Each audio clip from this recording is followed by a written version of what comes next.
रात के 2 बज रहे थे। मालगाड़ी नंबर 7411 धीरे धीरे अंधेरे को चीरती हुई आगे बढ़ रहे थे। इंजन की घर घर की आवाज और पटरियों की खटखट के अलावा रात में कुछ भी न था। बस एक गहरी बोझिल खामोशी जो हर तरफ से लिपटी हुई थी। रामनाथ अपने गार्ड के डिब्बे में बैठा था। 55 साल की उम्र, सफेद होती कनपट्टियां, चेहरे पर बरसों की थकान की लकीरें। 35 साल से यही काम था उसका। मालगाड़ियों का गार्ड। न कोई शोहरत, न कोई इनाम, बस रातों का सफर, अकेलापन और एक थर्मस में भरी ठंडी चाय। उसने लालटेन की रोशनी में लॉग बुक पर नजर डाली। अगला स्टेशन था खंडहरपुर हॉल्ट। रामनाथ रुका। उसने ये नाम पहले कभी नहीं देखा था, ना सुना था। वो अपने रूट को आंखें मूंद कर जानता था, हर स्टेशन, हर क्रॉसिंग, हर पुलिया। मगर ये खंडहरपुर, ये कहाँ से आ गया? उसने रूट चार्ट निकाला। चार्ट पर वो स्टेशन था, छोटे अक्षरों में, जैसे किसी ने बहुत पहले कभी लिखा हो और फिर भूल गया हो। उसने कंधे उचकाए, शायद कोई पुरानी हाल्ट होगी। ऐसी कई जगहें होती हैं, कागजों में जिंदा, जमीन पर मुर्दा। गाड़ी धीमी पड़ने लगी। रामनाथ ने खिड़की से बाहर झांका। पटरी के दोनों तरफ घना जंगल था, जिसकी टहनियां रात के अंधेरे में बाहें पसारे खड़ी थे। फिर दूर, बहुत दूर, एक प्लेटफॉर्म का धुंधला आकार नजर आया। कोई रोशनी नहीं, कोई बत्ती नहीं। गाड़ी रुकी। रामनाथ ने दरवाजा खोला और नीचे उतरा। उसके बूटों की आवाज प्लेटफॉर्म पर गूंजी, जैसे किसी खाली कमरे में पत्थर फेंको। प्लेटफॉर्म पुराना था, बहुत पुराना। ईंटें टूटी हुई, घास उगी हुई दरारों में। एक बोर्ड था, लकड़ी का सड़ा हुआ, मगर उस पर नाम अब भी पढ़ा जा सकता था, खंडहरपुर। रामनाथ ने लालटेन उठाई और आगे बढ़ा। एक छोटी सी स्टेशन की इमारत थी। दीवारें काली पड़ी हुई, छत का एक हिस्सा गिरा हुआ। खिड़कियों में ना शीशा, ना लकड़ी, बस खाली चौखटें, जैसे आंखें निकाली हुई खोपड़ी हों। उसने सोचा, कब से बंद होगा ये स्टेशन? 10 साल, 20 साल। यहाँ आखिरी बार कोई ट्रेन कब रुकी होगी? तभी उसने देखा, प्लेटफॉर्म के दूसरे सिरे पर 2 बच्चे, एक लड़का एक लड़की। उम्र यहीं कोई 10-11 साल। लड़के ने सफेद कमीज पहनी हुई थी, लड़की ने सलवार कमीज। दोनों चुपचाप खड़े थे, एक दूसरे का हाथ थामे। रामनाथ का दिल एक लम्हे के लिए धड़का। यहाँ इस वीराने में इस वक्त। उसने आगे कदम बढ़ाए। लालटेन की रोशनी उन दोनों पर पड़ी। लड़के की आंखें बड़ी थी, बहुत बड़ी, जैसे उसमें कोई हैरानी जम गई हो। लड़की के बाल खुले थे, चेहरा पीला। दोनों बिल्कुल स्थिर थे। हवा चल रही थी, मगर उनके कपड़े नहीं हिले। बच्चों, रामनाथ ने आवाज लगाई।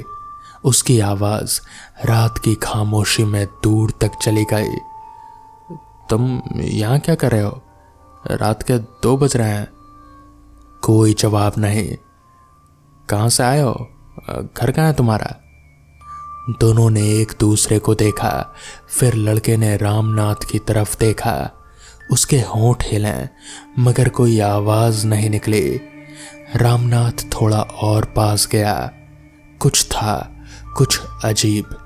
उसकी उम्र दराज आंखों ने कुछ महसूस किया जो उसका दिमाग अभी तक मानने से इनकार कर रहा था। उन दोनों के पांव वो प्लेटफॉर्म की टूटी ईंटों पर खड़े थे, मगर जहां पांव होने चाहिए थे वहां कुछ और था।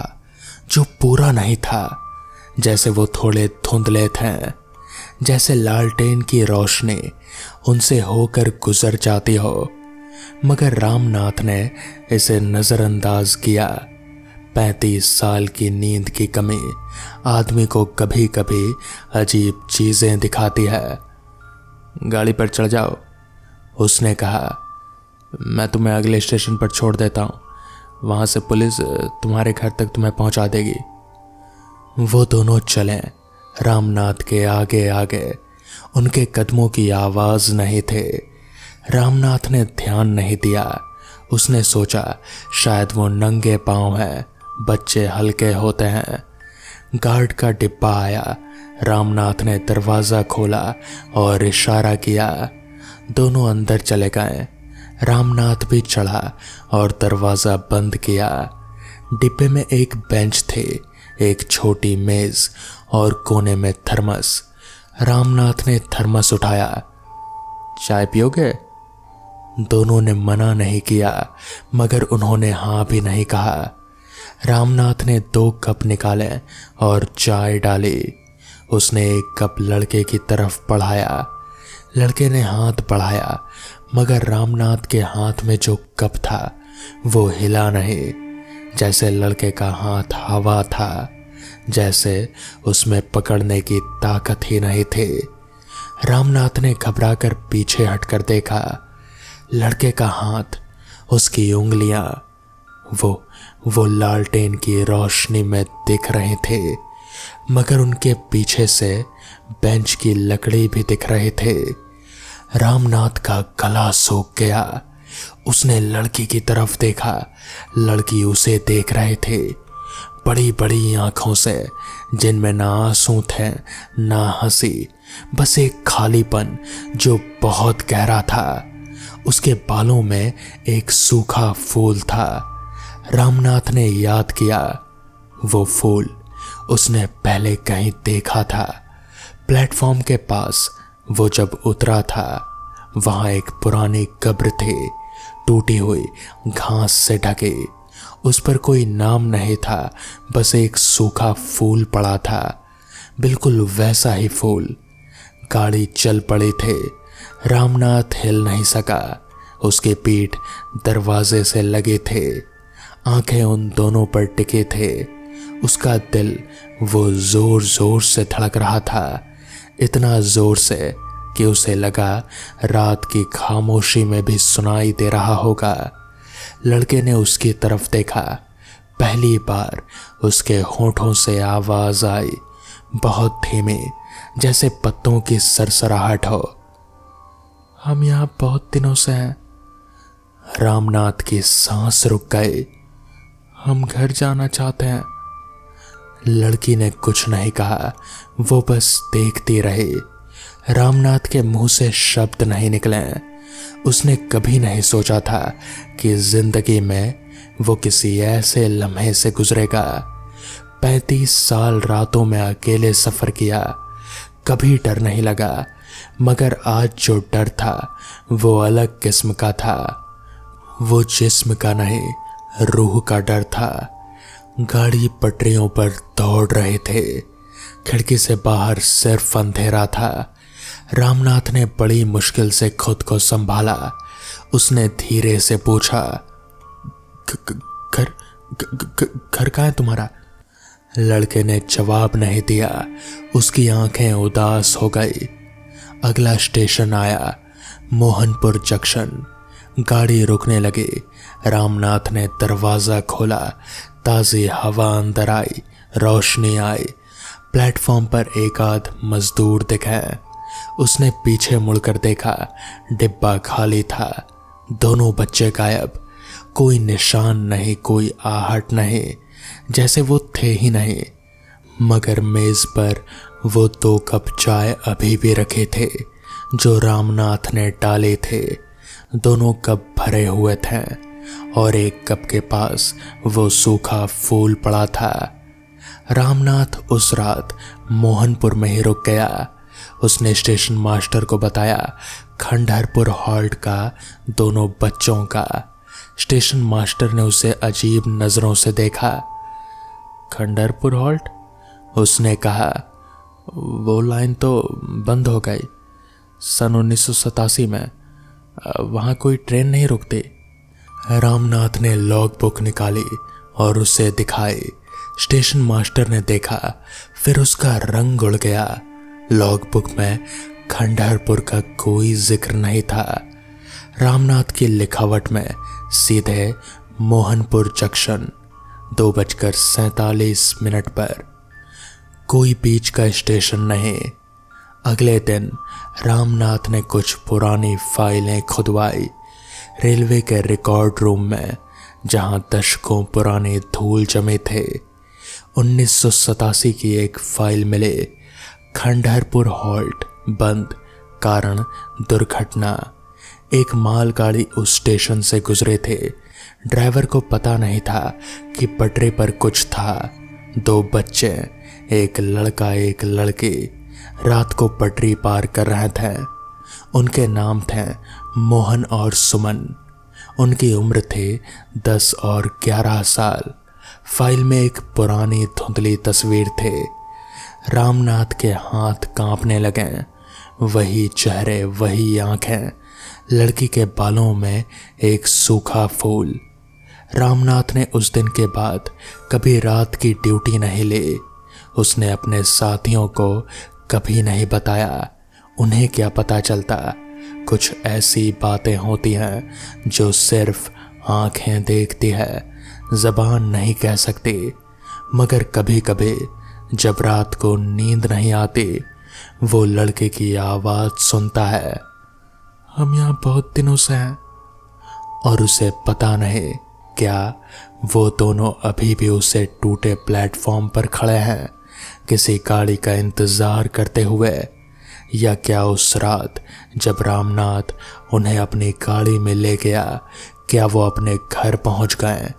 कोई नहीं जानता।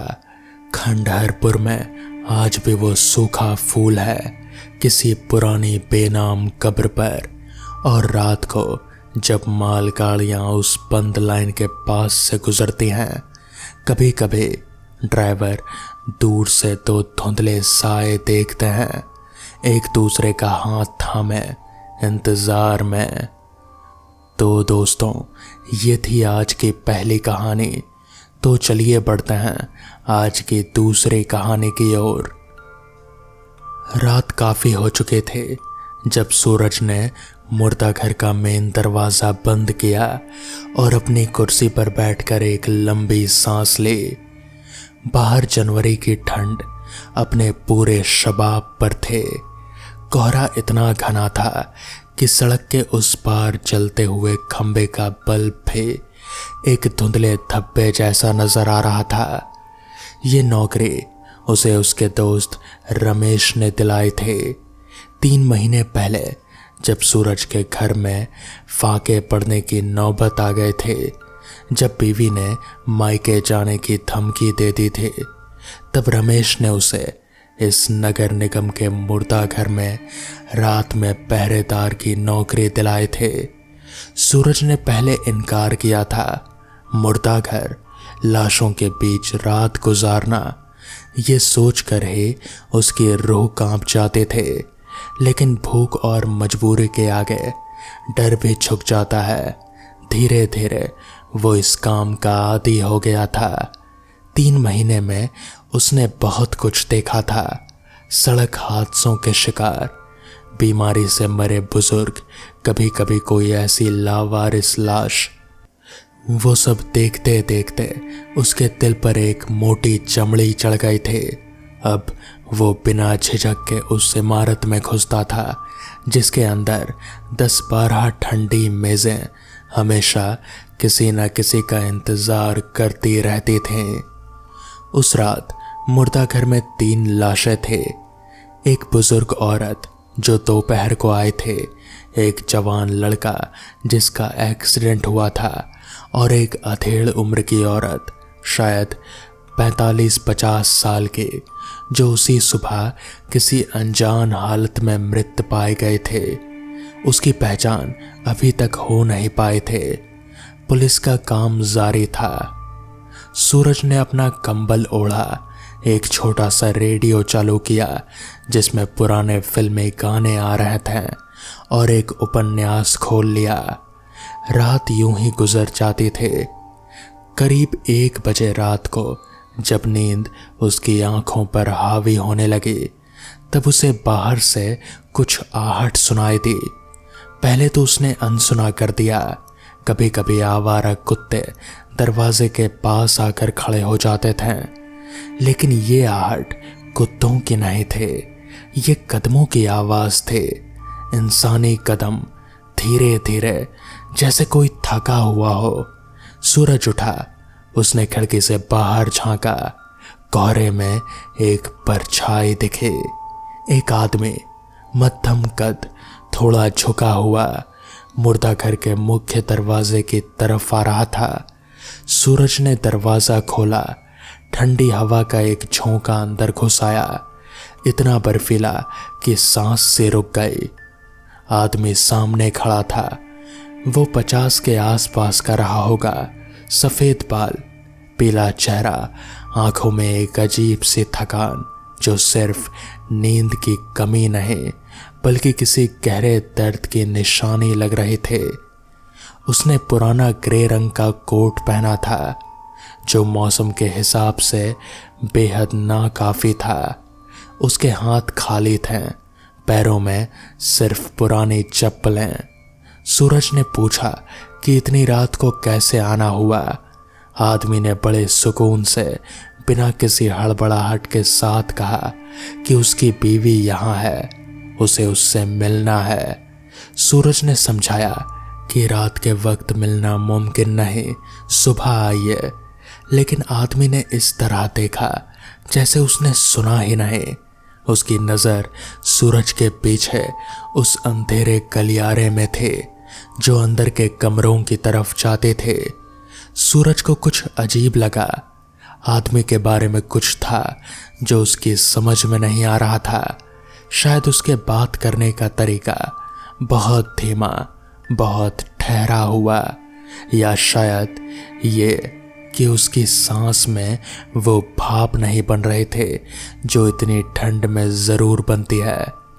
मगर सूरज ने इस बात को दिमाग के एक कोने में दबा दिया। उसने सोचा शायद वो बहुत परेशान हाल में है, कोई गरीब आदमी है, बेचारा दूर से आया है। उसने आदमी को अंदर बैठने दिया और रजिस्टर खोला।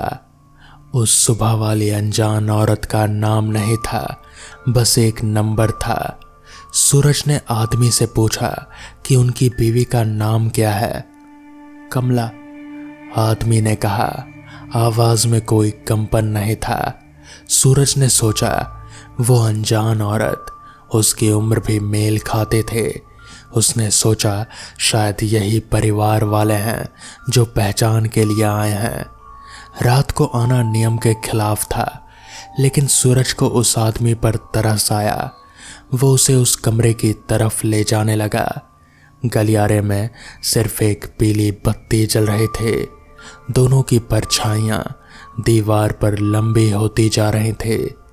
सूरज के अपने कदमों की आवाज आ रहे थे, पर उसे एहसास हुआ कि पीछे से सिर्फ उसी के कदमों की आवाज आ रही है। उसने पलट कर देखा, आदमी ठीक उसके पीछे था, मगर उसके कदमों की कोई आवाज नहीं थे।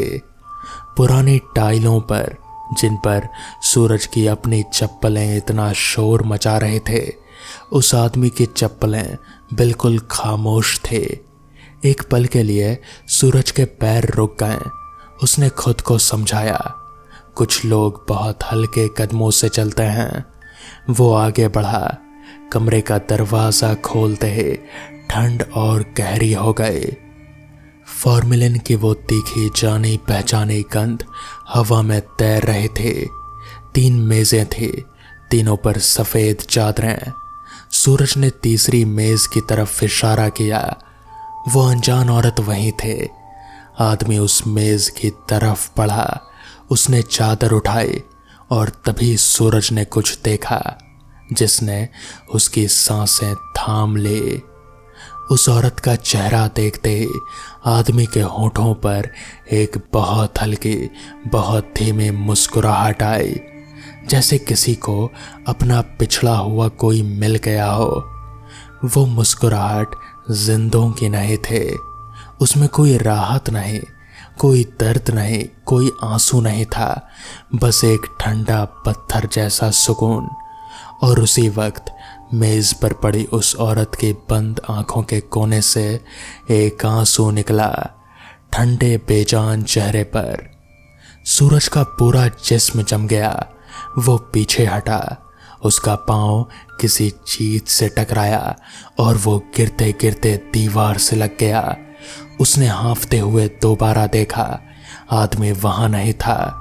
मेज पर सिर्फ वही औरत थे, चादर उसके चेहरे से हटी हुई और उसके गाल पर वो एक आंसू का धब्बा अभी भी ताज़ा। सूरज वहां से भागा। बाहर आकर उसने दरवाज़ा बंद किया, रेडियो बंद किया और कुर्सी पर बैठकर सुबह होने का इंतज़ार करता रहा। हिला नहीं, बोला नहीं। सुबह जब पुलिस वाले आए तो उन्होंने बताया कि उस औरत के घर वाले मिल गए हैं। उसका नाम कमला था। उसके पति के कल शाम को दिल का दौरा पड़ा था। वो उससे पहले ही जा चुका था, दोनों एक ही दिन में। सूरज चुप रहा।